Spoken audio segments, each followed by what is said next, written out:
Ok, estamos no ar, nós somos a AEFOS, Associação Espírita de Pesquisas em Ciências Humanas e Sociais. Estamos aqui com a alegria de ter conosco a Leila, que é colega nossa de bons tempos, né, Leila? Graças e antropóloga, uma pessoa a quem eu pessoalmente admiro muito, de muito tempo, e pelas muitas qualidades de doçura, de alma que ela traz, e agora, assim, mais ainda, por estar nessa área da antropologia, que é uma área belíssima, né? E vai nos ajudar hoje, né, Leila? Leila, antes de a gente fazer a nossa oração, fala um pouquinho de você, só para a gente se situar assim, né? Essa experiência que você já viveu, que você falou, só traz ela para a gente antes da nossa oração. Então, meu nome é Leila Miguel Fraga, né? Sou mãe de 3 moças lindas, graças a Deus, que essa é uma das coisas, eu acho que é uma das qualidades que a gente tem, é essa qualidade da gente ser pessoa, ser mãe, ser família, né? Então, eu sou professora da PUC Goiás, faço parte da área de antropologia, faço parte do Instituto Goiano de Pré-História e Antropologia da PUC Goiás. Também trabalho na extensão, no Instituto do Trópico Subúmido, que é uma área muito interessante também dentro da PUC, de ensino, pesquisa e extensão.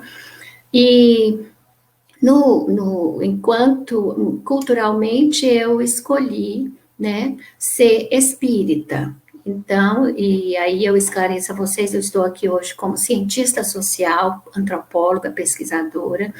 Não represento nenhuma entidade espírita nesse momento, mesmo porque eu não tenho essa propriedade, eu teria que ter sido indicada por elas, mas eu estou aqui como antropóloga, como professora, cientista social, que, graças a Deus, tem uma religião, tem uma cultura, que é o espiritismo. Então, eu vou tentar, junto com esse conhecimento espírita e o conhecimento acadêmico, a gente trocar ideias. Quero deixar claro que eu não tenho domínio total e o conhecimento total de tudo. Pode acontecer de ter algumas coisas que eu não tenha o conhecimento profundo, e quando eu não tenho conhecimento profundo, quando eu não tenho propriedade, eu não vou me afirmar e nem negar, né? Então, eu espero nesse momento ser útil nessa reflexão, e o que eu quero mesmo é esse diálogo, essa reflexão, porque eu acho que quando a gente se coloca para estudar, é porque a gente se coloca pronto para aprender, né? Então é isso, eu sou essa pessoa que busca aprender. Que bom, eternos aprendizes, né, Leila? Graças a Deus. Então, Leila, vamos fazer então aquele minutinho nosso assim de silêncio. Eu acho que é até bom eu nesses dias eu não consigo parar para algum momento de oração sem pensar na multidão, na imensidão das famílias que estão perdendo seus entes queridos por essa pandemia, que é uma dor inesperada, uma dor que seria evitável, né? Não programada, e eu tenho certeza que nem do lado espiritual Deus não programa tragédia nem sofrimento para os seus filhos, né? Mas pedindo a Deus que abençoe todos os lares que sofrem com esse transtorno que nós estamos vivendo, os que passam outras dificuldades decorrentes, e nesse momento a gente unir nosso coração, nossa mente a toda essa nossa humanidade tão necessitada de luz, pedindo a Deus que abençoe o nosso propósito, que nós possamos estar sensíveis a uma percepção mais acurada da dimensão espiritual que nos cerca, para que a gente possa contribuir da melhor maneira com esse propósito dessa manhã de domingo. Que a bondade divina possa ser percebida, sentida e introjetada por todos nós.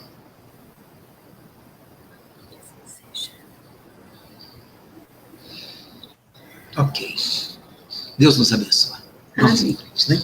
Uhum. Bom, Leila, então hoje, conforme a gente estava conversando, nós vamos estudar esse capítulo que eu confesso para você que para mim foi um dos assim, mais delicados, porque ele trabalha temas muito abertos, né? Ele trabalha a população do globo, ele trabalha um conceito que é complicado, que é esse de aperfeiçoamento das raças, né?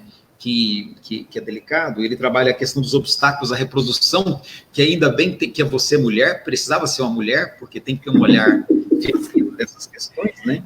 E celibato e poligamia. Então é um capítulo que é muito extenso, né? Ele é muito extenso. E aí, assim, há alguns pontos aqui no capítulo que eu nem acho que nem vou tocar, porque eles não trazem dúvidas para nós, né? Eu acho até bonito isso de que a natureza sempre provê e mantém o equilíbrio. É a gente que às vezes atrapalha, né? Então, isso pode até meter a questão ambiental, talvez, né, nessa questão aqui, mas eu acho que esse a gente vai ter outro momento para conversar. Eu quero começar direto. Eu gostaria, Elias, eu gostaria de... Sim, fica à vontade. Sabe? Sim, fica à vontade. Essa questão eu gostaria de tocar nessa questão do equilíbrio, sabe? É uma coisa que a gente não atenta. E eu me lembrei, quando eu estava relendo esse capítulo para trabalhar aqui com a gente, para conversar, eu me lembrei, por exemplo, nós que somos aqui de Goiânia, do estado de Goiás, eu me lembro, eu tenho uma filha, minha filha mais velha, ela tem muito medo de sapo. Eu acho engraçadinho, né, porque ela é médica, mas assim, todos nós temos alguma coisa que a gente tem medo, né? E aí, fiquei me lembrando, quando eu estava lendo esse pedacinho aqui do Livro dos Espíritos, que antigamente, principalmente na época de chuva, quando você saía depois da chuva, eu falo que a gente mora aqui no bairro, eu moro na Vila Itatiaia, que é aqui próximo ao campus da Federal, tem uma área verde que passa no meio do bairro, que é maravilhosa, inclusive a gente cuida muito bem do nosso pedacinho aqui, plantamos, cuidamos, né, e a gente e a vizinhança, e aí, desculpa, quando a gente saía na rua depois da chuva, tinha sapo na rua, sapo, tá? Às vezes nos nossos quintais aparecia um sapo. E aí hoje desapareceu.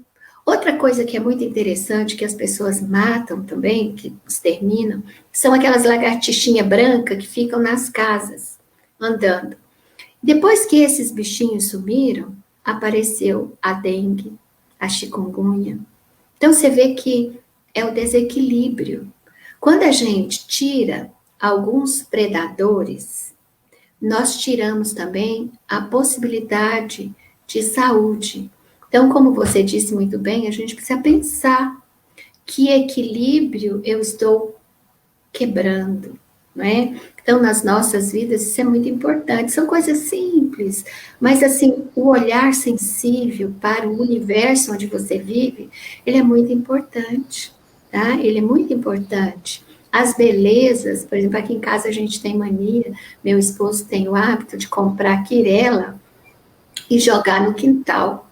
A gente tem gato, a gente educa os gatos para não correr atrás dos passarinhos, e a gente tem passarinho. Nós temos uma das poucas alegrias que eu acho que as pessoas têm na área urbana. Nós temos pés de fruta no quintal, temos jabuticaba, caju, e tem a quirela que a gente joga no chão para os passarinhos em comer. E sabe como é que eles devolvem isso para a gente? Todas as tardes a gente escuta uma melodia diversificada, belíssima. Então a gente precisa, mesmo onde você estiver, por mais duro que seja o universo onde você vive, você precisa de buscar esse olhar, esse sentido sensível com a natureza, sabe? A gente é mais feliz quando a gente busca o equilíbrio e procura olhar para o outro natureza, o outro humano, o outro animal. Tá? Então, eu queria deixar essa mensagem reflexiva que o Livro dos Espíritos nos possibilita, né?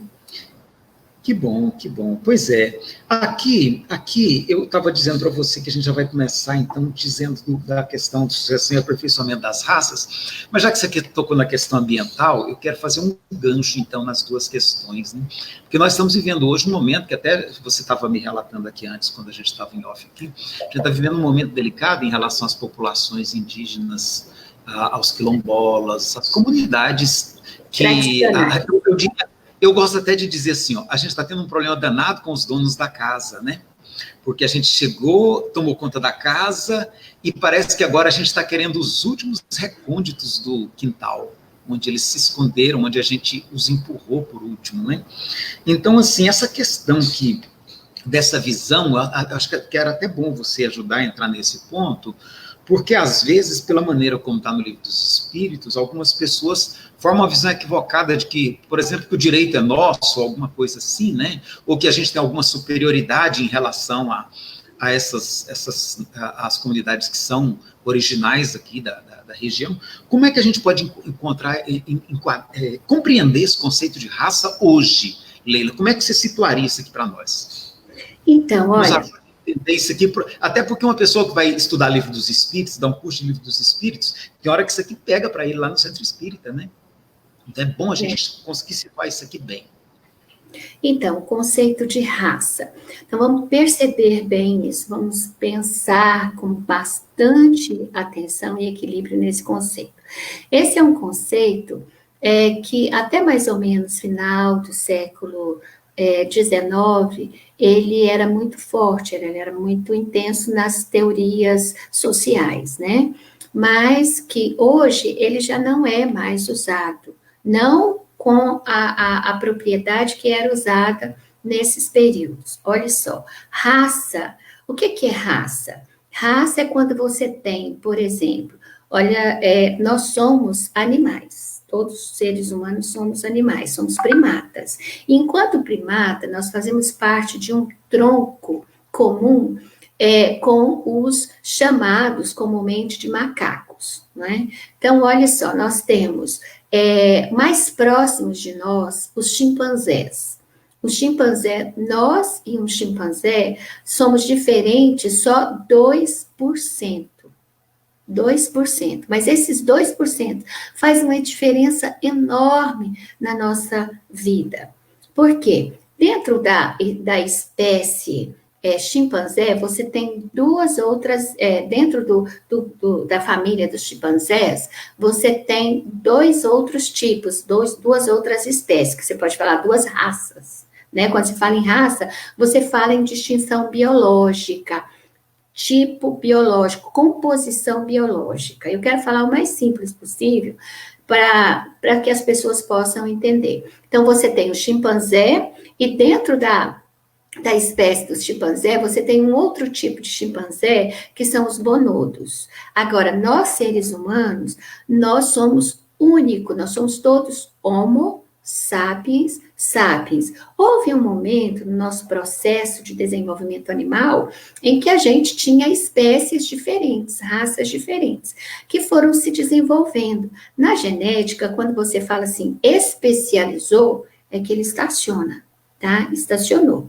Então, você tem ali, dentro, por exemplo, para ficar mais próximo para nós, os tipos de caninos, você tem pastor alemão, você tem chihuahua, você tem até os vira-latas, né? Então, para brincar um pouquinho, nós seríamos, por exemplo, nós seres humanos, nós somos homo sapiens sapiens. Por quê? A nossa diversidade, ela é cultural, ela não é fisiológica. A nossa capacidade fisiológica é a mesma. Então, as pessoas costumam usar o conceito de raça para diferenciar, falando que uma espécie é melhor do que a outra, ou seja, uma etnia. Né? Na verdade, não existe espécie humana, existem etnias, culturas humanas diferentes. Nós somos os únicos animais que nos disseminamos por todo o globo, tá? Enquanto espécie, e nós nos estabelecemos em diferentes espaços do globo, com as nossas especializações culturais. Nós temos um meio ambiente e temos um ser biológico, inclusive, essa questão da raça, ela é extremamente muito discutidas, inclusive para os biólogos, e atualmente os neurologistas disseram, olha, esse é um conceito muito complicado, que se a gente for usar, pode inclusive levar a preconceitos, porque houve uma época que existia uma coisa chamada determinismo biológico, em que se pensava que as pessoas, o comportamento cultural das pessoas eram determinados pela sua complexão biológica, pelo seu fenótipo, pelas suas características, cor da pele, inclusive muita gente conhece Gobineau, Lombroso, são teóricos que escreveram livros tentando provar que as raças brancas eram superiores às raças negras. Com esse conceito, a raça branca e a raça negra. O que acontece com nós, animais humanos? Então, a gente tem que entender que o meio ambiente, ele influencia, mas não determina, tá? Ele influencia.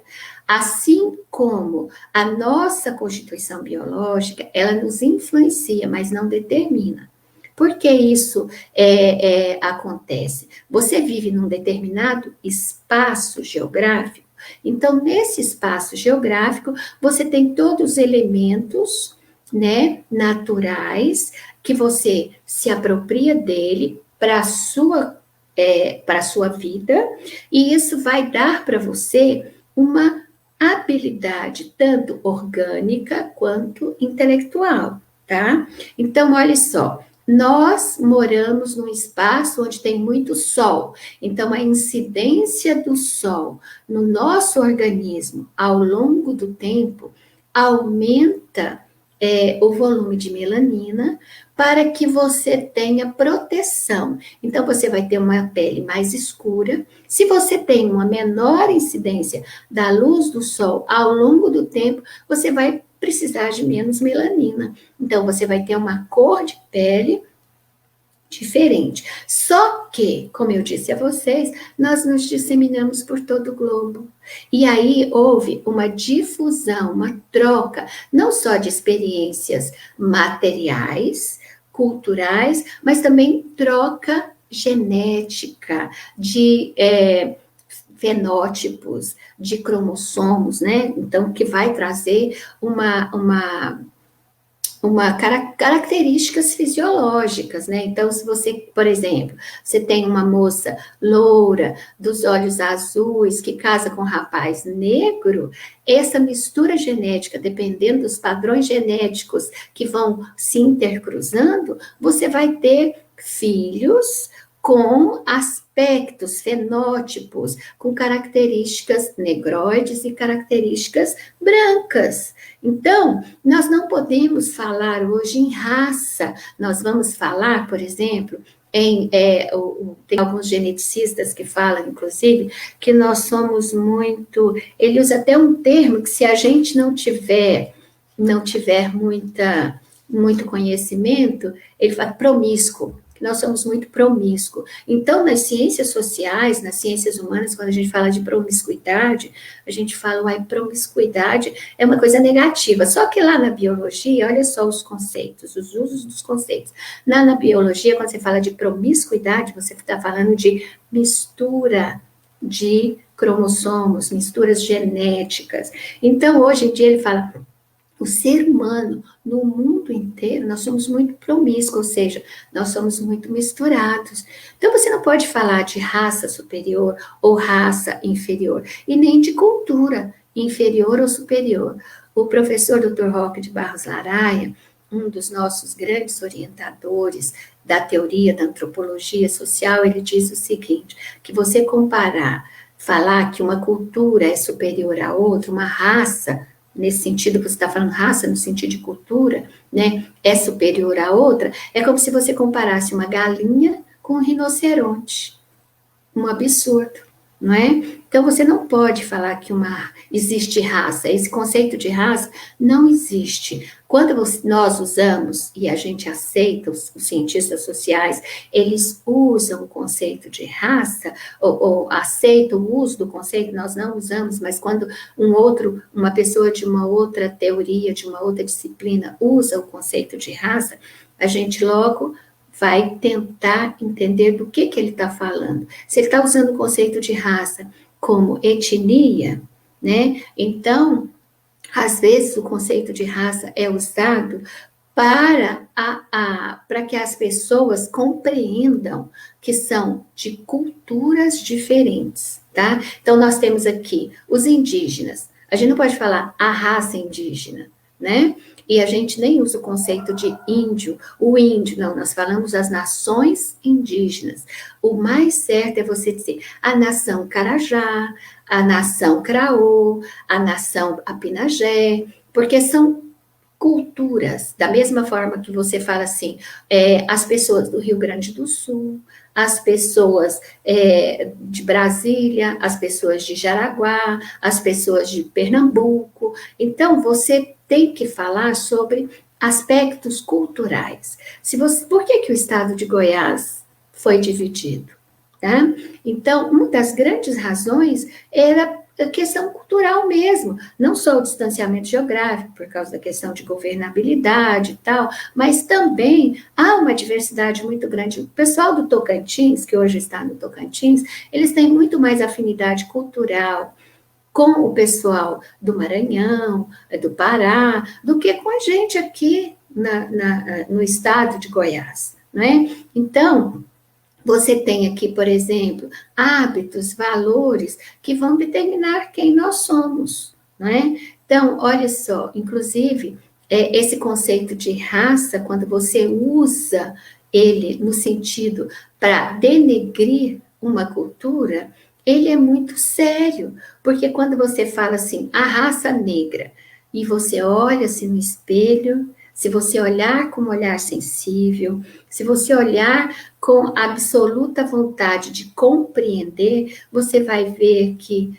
quem não é negro no Brasil, né? Quem não é negro no Brasil? Não só nos aspectos fenótipicos, mas também nos aspectos culturais, né?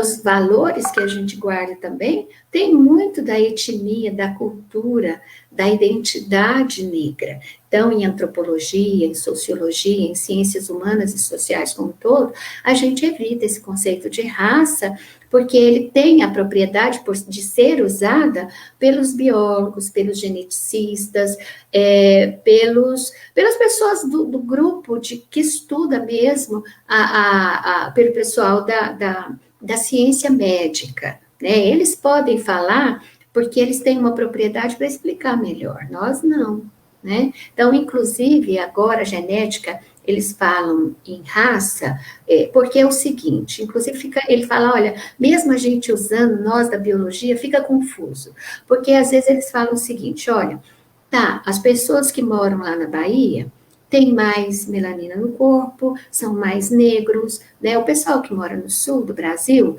tem menos melanina no corpo, são mais claros, né? Da pele mais clara, mas qual a diversidade, qual a diferença que há? A capacidade de um negro é a mesma capacidade intelectual de um branco. Então, não dá para usar esse conceito, tá? Para diferenciar qualidade. Outra coisa é o processo histórico. O processo histórico, né? O tempo que uma sociedade tem de se estabelecer geograficamente. Então, a sua cultura material pode ser mais elaborada em função das trocas de experiência. Então, é muito profunda essa discussão, a gente não vai acabar ela aqui hoje, né? Leila, mas deixa eu só socorrer a Rose, que ela está tendo dificuldade de conectar conosco, que esse estudo é muito bom, não pode perder. Vou só passar para a Rose aqui o link, que ela está tentando conectar com dificuldade, e eu quero fazer uma pergunta aqui. Aí, pronto, mandei para ela, agora a gente pode continuar. Pronto. Mas ela não achou, meu bem, tá bom. Então, Leila, isso que você colocou, tem até um elogio aqui para você, ó. A Ângela colocou assim, olha, bem didático, ela gostou da maneira como você apresentou. A Ângela é suspeita, ela é minha amiga, ela gosta de mim. Eu também.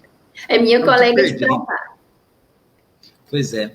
Então, eu queria que você voltasse, então, Leila, porque uma coisa que, às vezes, nossos colegas que estão dando curso de Livro dos Espíritos se esbarram nisso. Porque aqui, olha, Kardec, quando Kardec analisa essa questão, ele levanta aqui, quer ver? Esse conceito de raça aparece num sentido evolucionista, no sentido de raças que evoluem para uma raça mais perfeita. Aliás, não é nem só aqui, né? Na obra kardeciana, isso aparece dessa maneira, tá? Que algumas raças vão evoluindo para tipos mais perfeitos, né? Então, na obra kardeciana, isso aparece em obras póstumas, em comentários que ele fez, na Revista Espírita, aparece no Livro dos Espíritas, em A Gênese, e às vezes a pessoa que está dando curso de espiritismo se esbarra nesse tipo de abordagem de Kardec. Ajuda a gente, então, com aquele comentário que você fez antes, quando a gente estava em off, por que que na época de Kardec usava esse conceito e por que que hoje a gente tem que ter cuidado de não usar? Como é que é isso? Então, olha só. Então, para começo de conversa, nós temos que pensar o seguinte: se esse conceito, tá? Se esse conceito já até hoje, na atualidade, 2020, ele ainda vem sendo discutido, porque as compreensões, elas são ambíguas, né? A compreensão do conceito de raça, ele é ambíguo, até mesmo para quem acha que usa com propriedade. Imagine na época de Kardec. Imagine na época de Kardec, em que a ciência ainda era determinista. Tá? Na época de Kardec, ainda pulava muito na percepção das pessoas o determinismo biológico, ou seja, a ideia de que o comportamento das pessoas eram determinados geneticamente. Tá? E aí, os nossos professores de antropologia, e hoje eu que sou professora de antropologia, a gente dá o exemplo seguinte: se esse determinismo biológico, se a gente tivesse herdado os nossos comportamentos culturais, através da nossa biologia, através da nossa informação genética, se você pegasse gêmeos univitelinos, deixasse um aqui, levasse um para a França, o que fosse morar na França não ia falar francês, ia falar português, porque ele herdou geneticamente a linguagem. Então, só para começar, isso daí. Mas então, quando a gente lê Kardec, a gente não pode ler Kardec com a mesma ideia. O Kardec ou qualquer outro teórico, gente, qualquer outra doutrina.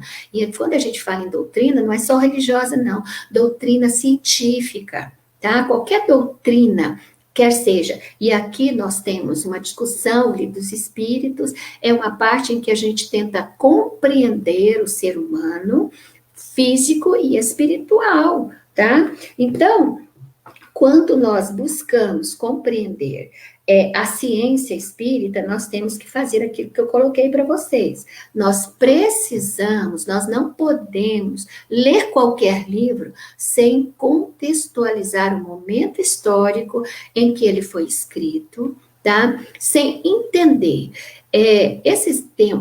só que o momento histórico que ele foi escrito, você pode se apropriar dele para dizer, olha como a humanidade se desenvolveu, como esse conceito teórico que nós estamos trabalhando, ele foi sendo compreendido ou não compreendido, porque nem todas as pessoas compreendem iguais, tá? Nós, seres humanos, cada um de nós temos o nosso tempo de aprendizado, que não é porque a gente é menos inteligente ou mais inteligente, não. É porque os nossos questionamentos, as nossas experiências de vida trazem para a gente barreiras ou amplitudes que nos possibilita aprender com mais rapidez ou com menor rapidez. Isso tanto é verdade que se você pega, por exemplo, uma pessoa, às vezes, analfabeta, que a gente chama de matuto, mas ele tem uma sensibilidade, uma ciência, um conhecimento, ciência no sentido de conhecimento, do universo onde ele vive, que ele é capaz de apontar para nós percepções que cientistas às vezes levam anos para conhecer. Então, é nesse sentido que nós temos que contextualizar o conceito de raça trazido aqui, e com o conhecimento que nós temos atual, desta informação do conceito, do desenvolvimento desse conceito, a gente diz, bom, aqui a espiritualidade está querendo usar para nós esse conceito no sentido de etnia, tá? E não no sentido de raça biológica. E eu gostaria, inclusive, da gente deter aqui a letra da escrita mesmo. Olha só, eu acho que você está na questão 688, é isso, Elias? Sim, sim. Então, ele diz o seguinte, nesse momento, no momento dele lá, em que ele estava fazendo essa pesquisa, que ele estava fazendo essa codificação. Nesse momento, raça humana que evidentemente decrescem. Virá momentos em que terão desaparecido da Terra, e aí, no caso, gente, nós precisamos pensar isso como, o que aconteceu com as sociedades?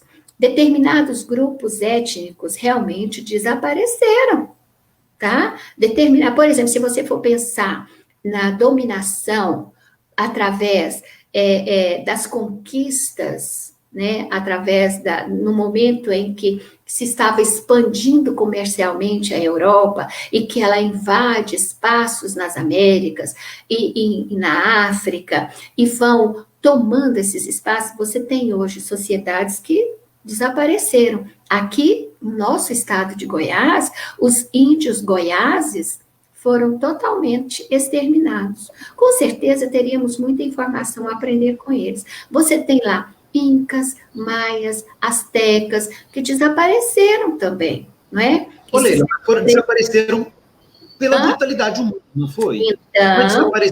Então, mas é só para exemplificar, só para mostrar para vocês isso. Agora, outros que desapareceram, pelo quê?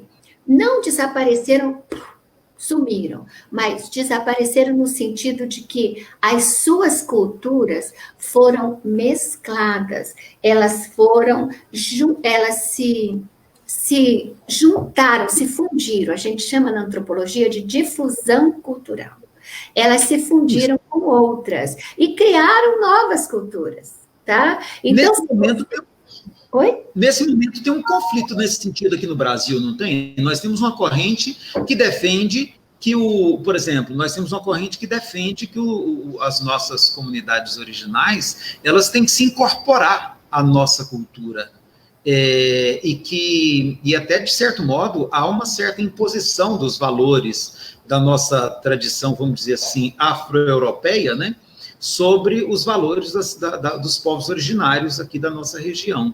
Como é que você vê esse movimento? Porque eles alegam que seria mesclagem de cultura, mas há uma outra leitura também que pode ser um movimento de dominação. Como é que a gente distingue isso? Olha só, não tem como não existir essa difusão cultural, né, essa assimilação. Hoje, por exemplo, na minha universidade, nós temos a riqueza, a graça de ter tido alguns pesquisadores, como o professor Jéssico von Puttkamer, que documentou as sociedades indígenas numa década de 60. Então, nós temos documentos originais de grupos indígenas, porque, gente, olha só, cultura, ela é plástica, ela se ressignifica, tá? Se a cultura fica estática, ela desaparece. Uma tradição, olha só, você acha que isso é ambíguo. Uma tradição, ela só permanece porque ela se ressignifica.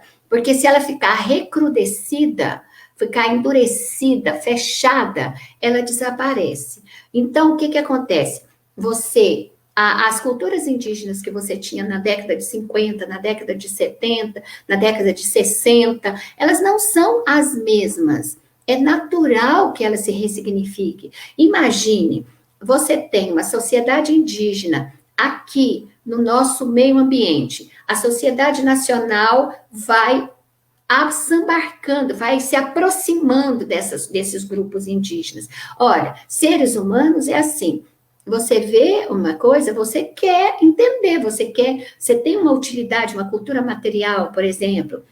A tecnologia da informação. Tem gente que diz assim, índio não pode usar a tecnologia porque não é coisa de índio. O que é coisa de índio? O que seria coisa de índio? Ser índio, você não deixa de ser índio só porque você se apropria de algumas tecnologias de cultura material nacional. Por exemplo, eu sou goiana, tá? Eu vou para a Europa, eu trago um monte de coisas da Europa, me aproprio da própria linguagem europeia, nós fazemos isso muito nas nossas teorias acadêmicas. Eu deixei de ser goiana porque eu tomo chimarrão, porque eu tenho um genro que é gaúcho e ele me ensinou a tomar chimarrão. Eu deixei de ser goiana porque eu tomo chimarrão.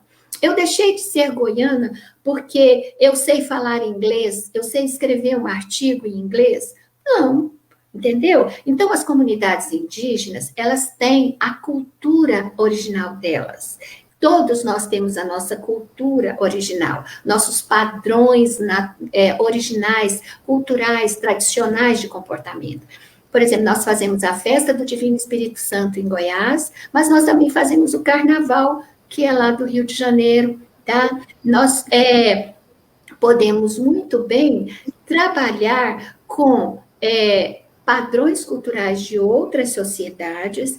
Então, não tem como você ter um índio original a vida toda. Ele está no meio, ele está na nossa cultura, entendeu? Então, as etnias negras, ou seja, as culturas afrodescendentes, que cultuam seus rituais africanos, como a Umbanda, que é uma ressignificação de uma cultura afro.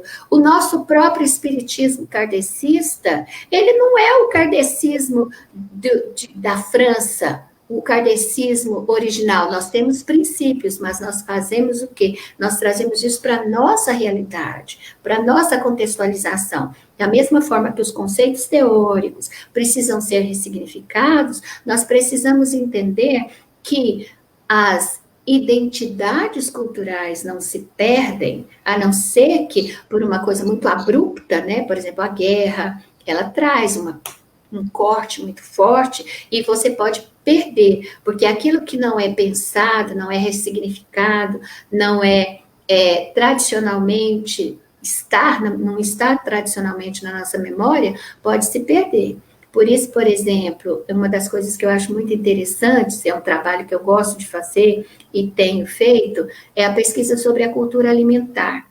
Muito da nossa cultura alimentar pode se perder se a gente não continuar tombando, guardando, registrando esses padrões identitários, tá? Então, olha só, você disse assim, é importante, é imposto. Não, não é mais imposto.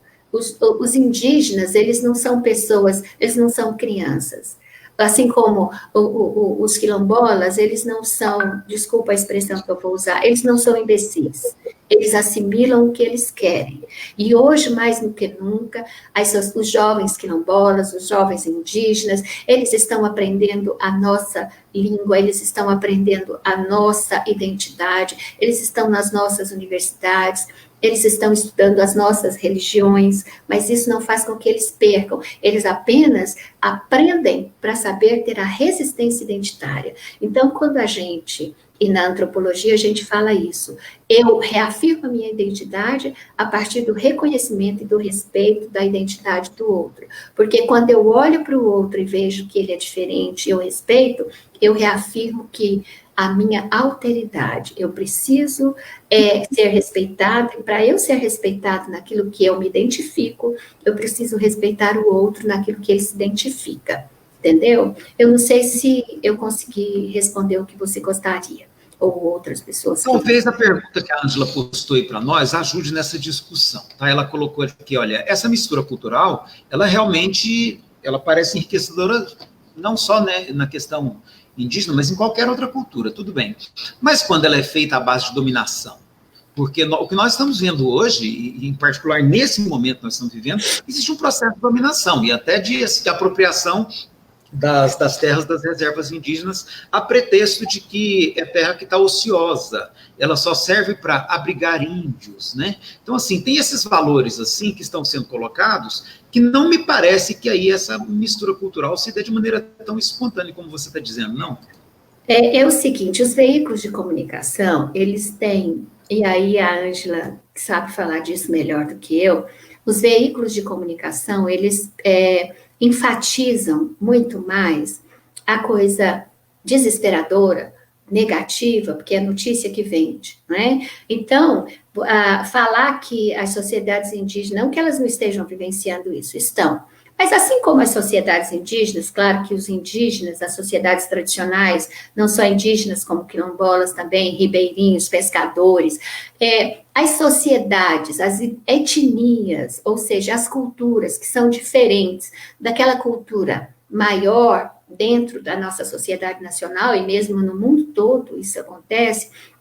Essas culturas minoritárias, essas comunidades menores, principalmente as comunidades nacionais, elas vivem em constante guerras. Nós vivemos em constante guerra. Olha só, a gente está falando aqui de sociedades indígenas, mas vamos falar da questão de gênero, vamos falar da questão da mulher. Nós, mulheres, no espaço, dentro do nosso universo ocidental, nós estamos guerreando há quanto tempo? Até pouco tempo atrás, nós não tínhamos direito a ir à escola, tá? Nós não tínhamos direito de usar qualquer tipo de roupa, nós não tínhamos lugar de fala, entendeu? Então, essa luta cultural e o gênero feminino, né, ser mulher é uma identidade étnico-cultural, né? Então, ser mulher também é uma luta constante. Ser criança é uma luta constante. Entender o que é a criança, entender o que é o idoso. No nosso universo cultural, as guerras são constantes o tempo todo. E é importante. E é isso que o Livro dos Espíritos falam para nós, vai ter um momento em que uma cultura vai se sobrepor à outra, uma raça, e aí ele está usando o sentido de cultura, ou seja, a compreensão do que é aquele elemento identitário vai se sobrepor a outro, mostrando que não era aquilo que a gente pensava.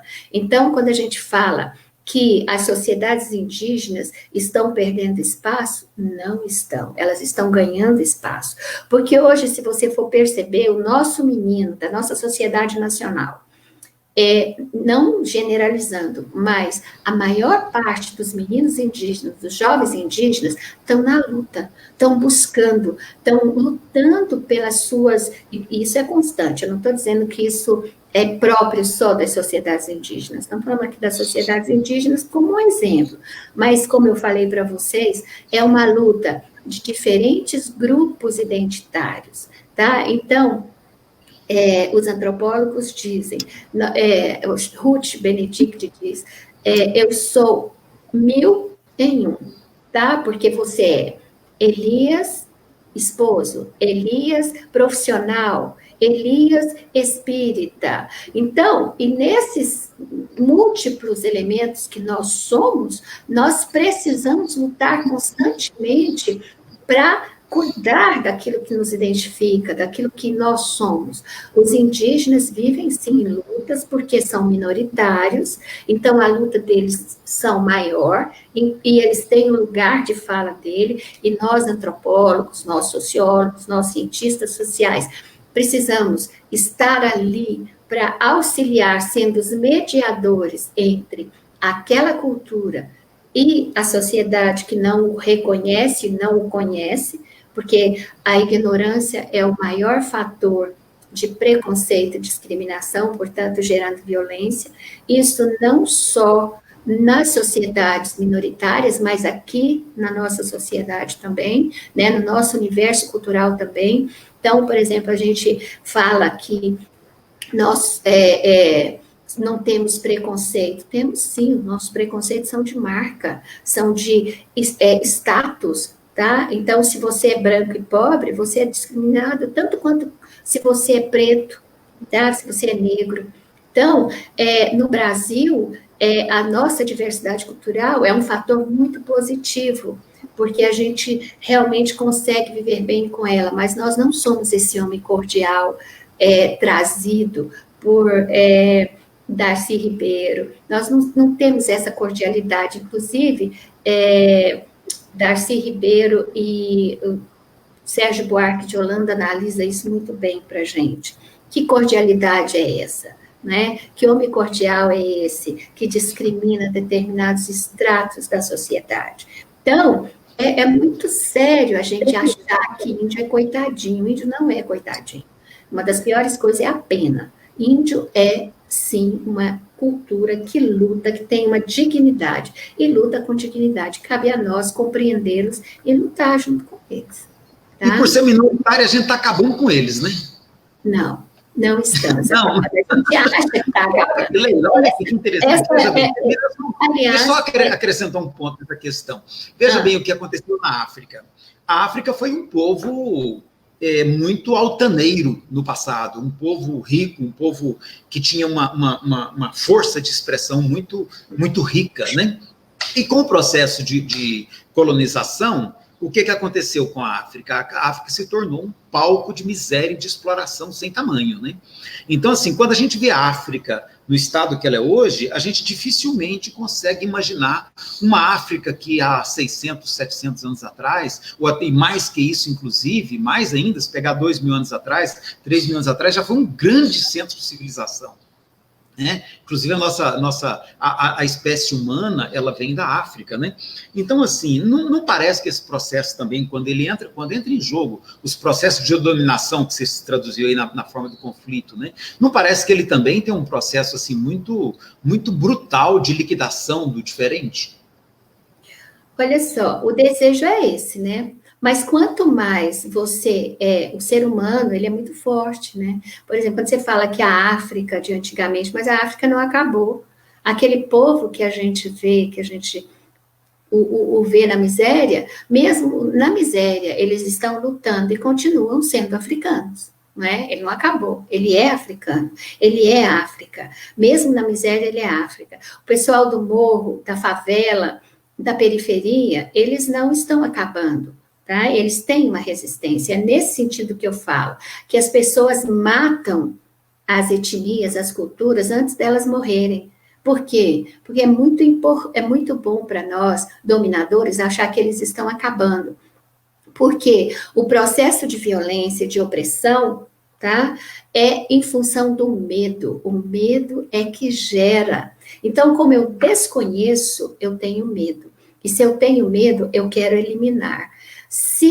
E todas as vezes que o ser humano se coloca, igual a gente está se colocando minimamente aqui, num processo de pensar e tentar aprender, a gente para de ter medo, porque quando você conhece, você deixa de ter medo. É igual a história de fez um barulho ali fora, eu não sei o que é, tem uma sombra. Se eu for uma pessoa que tenho medo de fantasma, eu já acho logo que é espírito. Mas aí eu chego lá e consigo olhar e ver que não é o espírito, é só um vento, ou um gato, ou um animalzinho qualquer, aí pronto, acaba meu medo. Aí eu vou tratar bem aquilo. Então, esse processo de violência, de tentativa de destruição das culturas é por puro medo, tá? Então, eu discordo e não acho que deva ser esse o pensamento, sabe? Eu tenho que, por exemplo, claro, já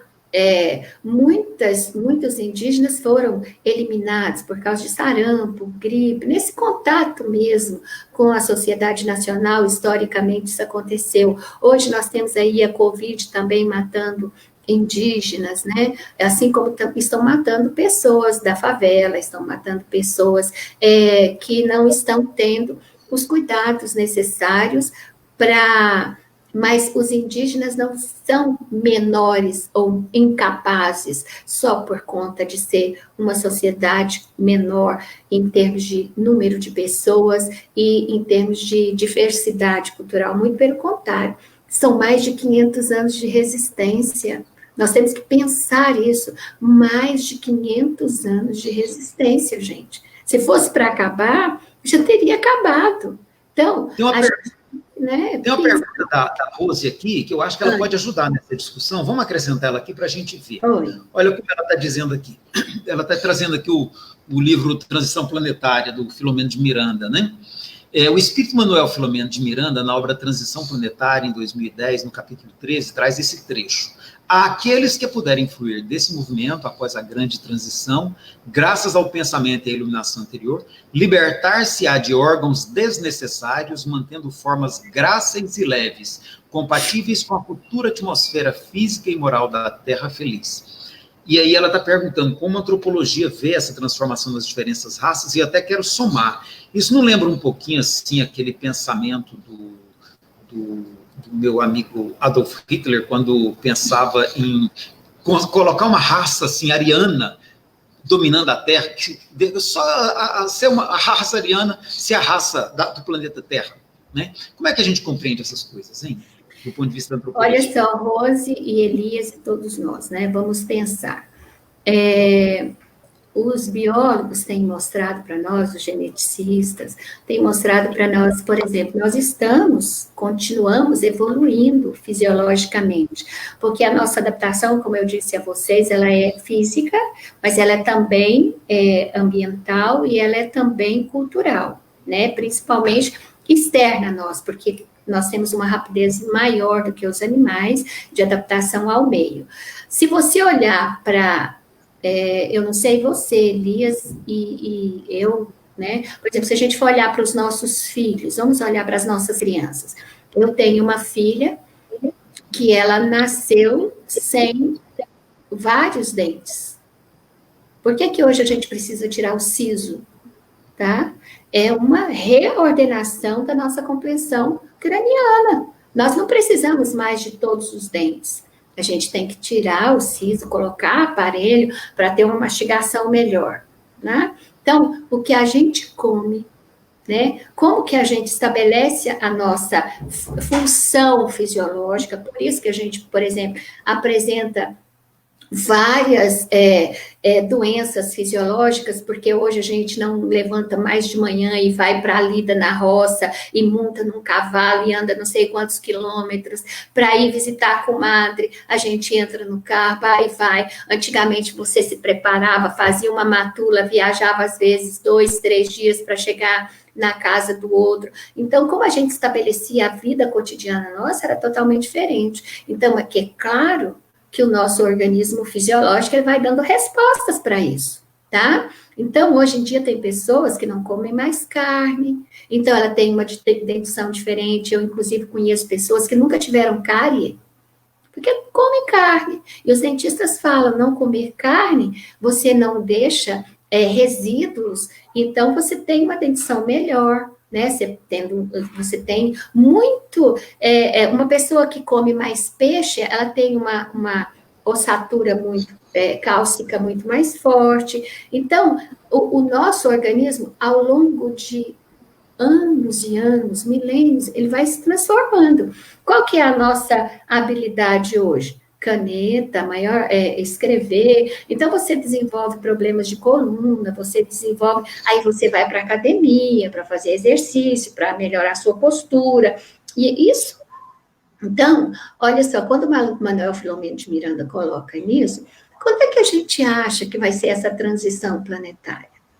Olha, segundo a espiritualidade, 2053 ela começa a se estabelecer, tá? Kardec disse que ela começou no século XVIII, não? Sim, olha só, assim como a globalização, a gente pensa que a globalização começou com a modernidade, a globalização começou quando os homens atravessaram o Estreito de Bering, tá? Então, é uma forma de olhar, depende de como você teoriza, tá? Então, a transição planetária, ela já começou há muito tempo, tá? Então, tem gente falando assim, Jesus está voltando.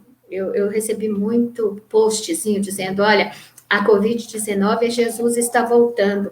E Jesus já voltou há muito tempo, pelo menos no meu coração, ele já se estabeleceu há muito tempo. Então, é a sua forma de perceber e olhar e dar respostas, tá? Então, vai depender muito de como você reflete. Por isso, gente, as pessoas acham que umas pessoas são raças inferiores, porque às vezes ela apresenta compreensão diferente da sua, mas é que cada um tem um tempo para pensar. Às vezes nós temos pessoas que já estão lá na frente, mas voltando para a Rose aí, para o Manuel Filomeno de Miranda, para não ficar perdendo muita conversa. Então, olha só, nesse momento da transição planetária, quando a gente chegar nesse momento, nós já estaríamos estabelecendo, tanto psicologicamente, hoje uma pessoa que diz assim, eu ainda não sou desse grupo, tá? Uma pessoa que diz assim, eu não quero comer carne porque eu respeito os meus irmãos animais, isso é belíssimo. Isso é belíssimo. Eu ainda não cheguei nesse grau de compreensão, sabe? Quando eu sinto o cheiro do churrasco, eu saio correndo atrás, tá? Mas essas pessoas, elas têm sensibilidades. É sensibilidade moral, não que não sejamos imoral, eu estou falando moral num outro sentido. Vamos usar ética. É uma sensibilidade ética com o universo da natureza, do qual eu faço parte, que vai estabelecer novas pessoas, né? Novas pessoas. Então, claro que na época não é que é uma raça nova, não, é o homem novo. Qual que é, como é que se reconhece o verdadeiro espírita, gente? Hein? Vamos responder? Nós sabemos. Então, é uma raça nova nesse sentido. É um novo homem que se estabelece. É porque parece que o mundo caminha para uma situação cada vez mais plural, ao invés de uma situação de unidade, como se pensava no século XIX. Claro, o multiculturalismo. Uma situação plural. E me parece assim, a mim parece que o reconhecimento da diversidade, da pluralidade, seria muito mais saudável do que qualquer pretensão de unidade futura com base, por exemplo, em parecência física ou moral de costumes no sentido. E está aqui isso, está aqui, sabe? Não tem olhos de ver e ouvidos de ouvir. O Alan fez uma pergunta aqui. O Alan fez uma pergunta, inclusive, que como a gente já discutiu, eu vou colocar ela aqui só para dizer, né? Só para dizer assim, olha, que a gente já discutiu ela, e depois o Alan pode rever no início, que a Leila deu fez um comentário muito bom sobre por que na obra kardeciana aparece algum traço de racismo científico. A Leila explicou muito bem, por sinal, lá no início, né, que era uma questão de época, e que hoje a gente já tem uma leitura diferente, que a gente tem que ser capaz de fazer essa apropriação da leitura de hoje, né? Então, acho muito importante isso que você colocou, o Alan, depois dá para você ver lá, tá? E eu quero pegar aqui, Leila, a questão do Livro dos Espíritos, então pular lá para a reprodução, que é outra questão delicada também, e quero até te contar um fato. Uma vez tinha uma colega nossa, espírita, assim, ativa, muito atuante, muito estudiosa, e ela entrou num processo de conflito, porque ela estava com receio de fazer uma cirurgia de ligadura de trompas, né, porque ela estava se sentindo indo contra o que está escrito no Livro dos Espíritos. E ela veio e leu para mim essas questões, para conversar comigo. Ela leu essa 693, eu vou ler aqui, olha. São contrários à lei da natureza, as leis e os costumes humanos que têm por fim ou por efeito criar obstáculos à reprodução. Ela falava, Elias, eu não tenho coragem de fazer uma cirurgia, que eu sei que eu vou estar interferindo, né, no processo que é natural. E aí ela juntou com outra, olha como que é delicado. E ela juntou com essa 694. Passa ela direto para ela que você vê.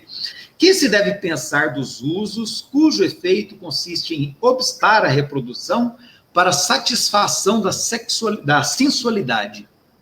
E aí ela leu a resposta e ficou muito preocupada. Elias, será que isso aí é porque eu estou muito apegada à sensação material? Prova a predominância do corpo sobre a alma e o quanto eu estou sendo material. Ela entrou em parafuso com essas questões aqui. Então, assim, como é que você situaria isso aqui para nós numa discussão hoje que a gente tem, inclusive, a questão do controle do planejamento familiar, que é uma questão que está posta aí para nós hoje. Como é que você analisa essas questões do Livro dos Espíritos? Então, olha só, a espiritualidade ela é muito clara para nós, ela é muito, muito tranquilo. Olha só, primeiro, quando ela diz assim, são contrárias às leis da natureza, as leis e os costumes humanos que têm por fim ou por efeito criar obstáculo à reprodução, ela estava criando obstáculo à reprodução? Não. Sim, ela estava criando esse obstáculo, tá? O que acontece é o seguinte, nós temos que pensar que nós temos tempo dentro da nossa vida, nós temos que viver com dignidade para nós e para o outro. Nós não somos ilhas, tá? E nem precisamos e podemos pensar que nós estamos submetidos a um universo cultural. Nós temos que pensar o seguinte, como é que eu estabeleço a minha vida? Como é que eu estabeleço a minha dignidade? Se ela já tinha sido mãe, tá? E ela achava que agora, dentro daquilo que ela vive, dentro daquilo que ela tem possibilidade, não é muito mais digno você fazer uma laqueadura e criar bem a sua prole, tá? Ela não estava obstaculizando nada, nada. Deus nos deu uma coisa chamada livre-arbítrio. Inclusive, o Kardec, em determinados momentos, ele se mostra extremamente progressista em relação à sociedade que ele vivia na época, né? Ele cria uma escola para meninas, ele entende a mulher, ele tem, a partir da codificação das falas dos espíritos, ele vai tendo uma percepção que para a época dele, inclusive tem, a gente pode pensar, fazer uma reflexão, por exemplo, o Livro dos Espíritos, ele foi lançado antes que Charles Darwin lançasse A Origem da Espécie. Sabia que Kardec deu depois coragem? Não, foi 57, né? Foi praticamente 57, 58, né? Na verdade, então eu penso que o movimento do Kardec deve ter dado uma certa coragem para o Darwin lançar, porque ele esperou 12 anos para lançar A Origem da Espécie. E só depois, mais 10 anos depois, que ele lançou A Origem do Homem. Tá? Então, por quê? Porque estava muito fechado. Tá? Então, voltando aqui à questão da reprodução, você não obstaculizou nada, você deu aquilo que era possível para você. O que você está sendo possível para você naquele momento?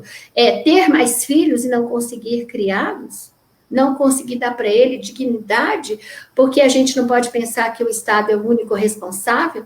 Nós, enquanto sociedade, pessoas, e o Estado somos nós, né? Nós precisamos dar dignidade para aqueles que estão na nossa dependência. Nós precisamos dar dignidade para o nosso meio ambiente, nós precisamos dar dignidade para os animais que a gente cria, nós precisamos dar dignidade para os humanos que a gente cria. E aí eu vou para lá, para a questão 694, quando o Kardec pergunta, e o Espírito responde o seguinte: obstar a reprodução para a satisfação da sensualidade. Olha só, o conceito básico é sensualidade. Agora, você que tem que se conhecer. Você estava fazendo por isso mesmo? Não, eu estava fazendo por outras questões. Então, toda a nossa atitude, ela tem que ser ética, primeiramente, para conosco mesmo. Pense. E os espíritos ensinam a gente a falar isso. Olhe para dentro de você, pergunte por que você está fazendo isso, tá? Você está fazendo isso porque você realmente se sente confortável? Você se vê como uma pessoa ética e responsável? Porque amar a teu próximo como a ti mesmo. Então, primeiro, eu só vou amar o Elias, você e todos nós aqui, se eu souber me amar. Eu só vou ver beleza e ter respeito por aquelas pessoas que eu vejo como meu alter ego, entendeu? Então, eu acho que a gente volta naquela questão inicial que você disse, então, né? Nós não temos como ler o Livro dos Espíritos abstraindo do contexto em que ele foi escrito. Exatamente. Essa é a questão. Né? Então, para compreender o Livro dos Espíritos, nós sempre vamos ter sim que situar ele no século XIX, 1860, porque senão a gente pode correr o risco de fazer que nem a minha colega. Tentar trazer a força da letra para o século XXI e, de repente, a pessoa não conseguir se situar. A gente vai falar de casamento? Não, até porque o nosso tempo já esgotou, né? E eu acho que a gente vai ter que respeitar um pouquinho o pessoal, até porque eles já estão saindo, o pessoal vai perdendo a paciência. Mas está ótimo, eu acho que foi um bom papo. Eu espero ter trazido alguma contribuição, né? Porque, na verdade, o que a gente faz é contribuir. Tá? Legal seria se as pessoas pudessem falar mais com a gente aqui, né? Mas então eu agradeço imensamente, tá? O Elias pelo carinho, por ter me escolhido, a Ângela, muito obrigada, tá? E eu agradeço e espero que vocês compreendam que nem sempre a gente tem essa condição, mas sempre que a gente tiver, estamos às ordens, tá bom? Muito obrigada. Foi um prazer, Leila, muito obrigado. Fique aí conosco um pouquinho, eu vou encerrar a nossa sessão aqui e a gente continua, tá? Para se despedir aqui em off, tá bom? Então não desliga ainda não, tá? Eu vou agradecer a todos que estiveram conosco aí, trazendo perguntas, Rose, Alain, Juscelino, né, Juscelino? Prazer estar com você também, o Leonardo, tá? Então, assim, um bocado de gente boa aí com a gente nesse momento aí, né? Rosana, que eu acho que ainda não tive o prazer de conhecê-la, o Fernandes está aí, olha, né? Um bocado de gente aí, que bom. Tá bom. A Nilzene Jacinto também, né? Então, muita gente boa. Andréia, que bom, gente. Então, assim, olha, muito obrigado a você, Leila, por ter atendido o nosso convite, tá? E, de coração, foi muito bom a gente estar trocando ideias, trocando visões, né? E a gente precisa fazer mais isso, como você disse. Melhor ainda se a gente puder estabelecer um saudável debate, mesa redonda, onde o diálogo flui melhor, né? Tomara que a gente consiga criar os espaços para isso no futuro, né? Agradecemos a todos. Vamos pedir que a bondade divina nos abençoe. Nós temos aí um começo de semana pela frente e possa a bondade divina nos abençoar para que a gente tenha uma semana de muito proveito, de muita construção positiva para o nosso aprendizado. Muito obrigado a todos, Deus nos abençoe, vamos todos na paz de Deus.